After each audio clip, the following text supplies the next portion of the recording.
तो कैसे हो आप लोग। आज मैं फिर से आपके लेके आया हूँ part 4 gravitation all important chapter. अगर आपने 1, 2 एंड 3 पार्ट नहीं देखा है तो बच्चों पहले 1, 2, 3 पार्ट देख लो, उसके बाद ये पार्ट 4 देखना। आज हम कवर करेंगे केपलर्स लॉ, जिसमें मैंने आपको बताया था स्क्वायर ऑफ द डिस्टेंस क्यों लिया जाता है। ठीक है, वो केपलर्स थर्ड लॉ से लिया गया था।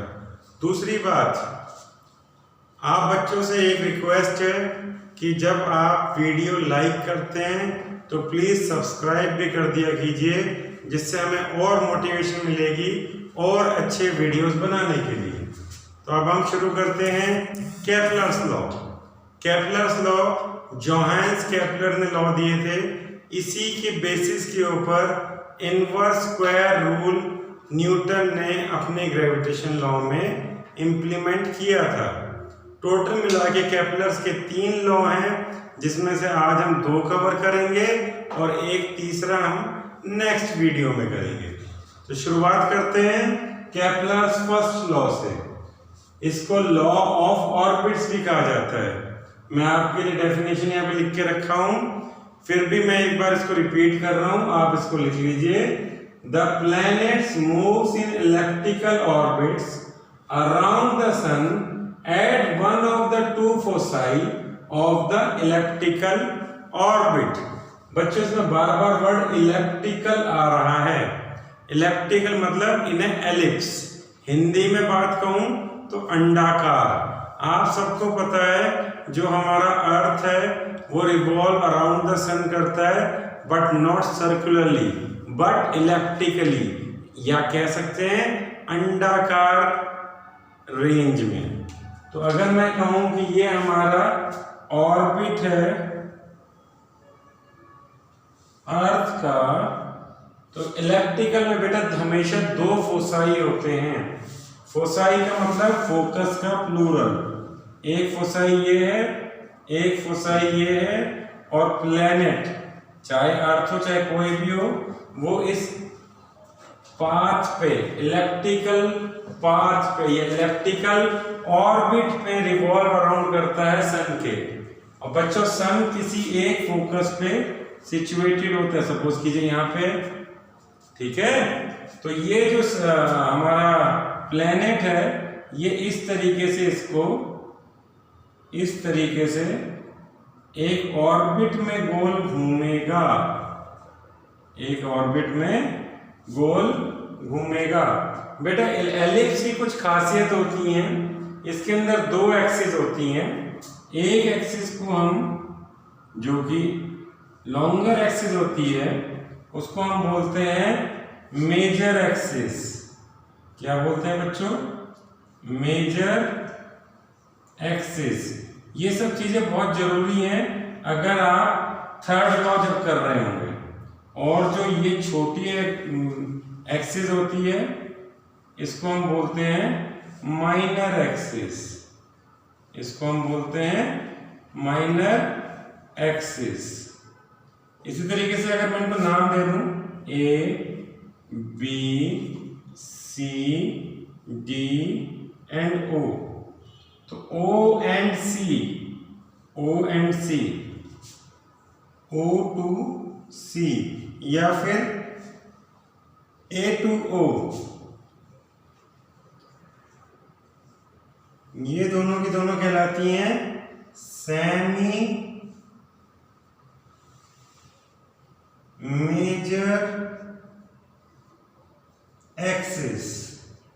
आपको ये पता है सेमी मतलब हाफ, फाइनल सेमीफाइनल आप क्रिकेट का मैच खेलते हैं या फुटबॉल का मैच खेलते हैं, आपको पता है सेमी मतलब हाफ, यानी सेमी हुआ सिर्फ इतना, सेमी हुआ सिर्फ इतना। इसी तरीके से B to O या फिर O to D, इनको बोलते हैं सेमी माइनर एक्सिस। ठीक है, यानी कि ये पार्ट कहलाएगा सेमी माइनर एक्सिस। बेटा ये सबको नोट कर लो, ये हमें थर्ड लॉ में बहुत काम आने वाला है।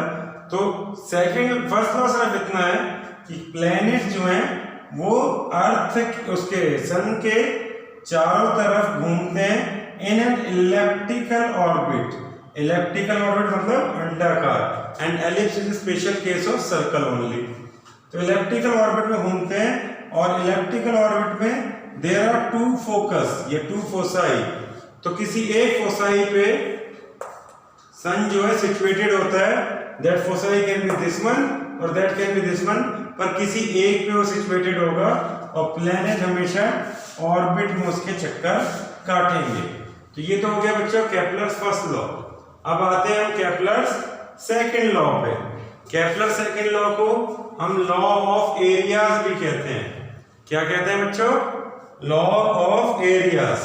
ये क्या कहता है? Each planet revolves around the sun in such a way that the line joining the planet to the sun sweeps over equal areas in equal interval of time। तो बच्चों वही वाली चीज मैं वापस से आपके लिए फिगर ड्रॉ कर रहा हूं। इलेप्टिकल पाथ में कोई भी प्लैनेट, चाहे वो अर्थ ही क्यों ना हो, वो चारों तरफ घूमता है। सन किसी एक फोकस पे होता है, तो हमने सन को यहाँ पे रखा है।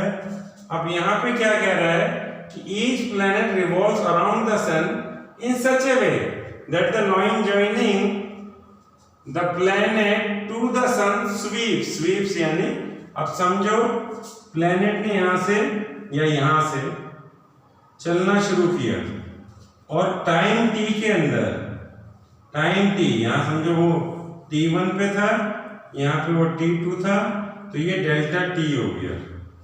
ठीक, डिफरेंस इन टाइम। इस टाइम के अंदर इसने इतना एरिया स्वीप किया यानी ये यहां से चल के यहां तक आ गया। तो जो एरिया है वो ये है, जो उसने एरिया स्वीप किया वो ये है। अब बच्चे ये क्या कह रहा है कि it sweeps equal area in equal interval of time, यानी कि डेल्टा टी में जब भी मैं एरिया निकालूंगा तो वो हमेशा इतना ही एरिया निकलेगा। आप समझिए, डेल्टा टी में ये यहां से यहां पहुंच गया। Again this is delta T which is equal to this T. Delta T दोनों सेम है। सो एरिया कितना स्वीप किया? एरिया इन्होंने इतना स्वीप किया। तो इसका एरिया जो स्वीप किया वो एरिया ये हो गया।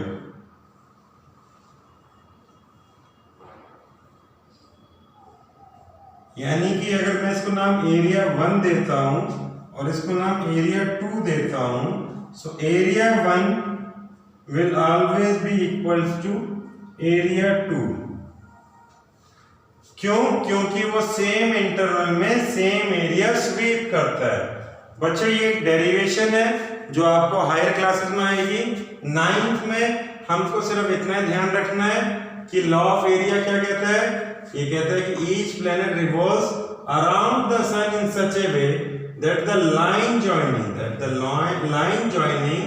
The planet to the sun sweeps over equal areas in equal interval of time।